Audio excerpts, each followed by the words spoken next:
পুরা আজকে আবার আরেকটা জামার হাতা সেলাই করব।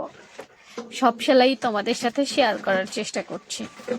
তো দেখো, প্রথমে কি করলাম, জাস্ট হাতাটা ভেতর দিক থেকে এইভাবে ঝুঁকিয়ে নিলাম।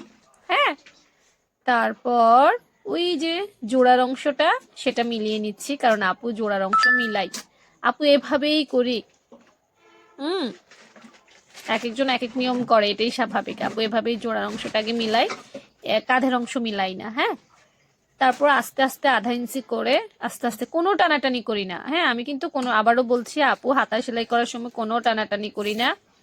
আস্তে আস্তে আস্তে আস্তে ঘুরিয়ে ঘুরিয়ে সেলাই করি, কারণ টানাটানি করলে আমার কাছে মনে হয় ফিনিশিং নষ্ট হয়ে যাবে। এটাই আপুর কাজ করার তরিকা।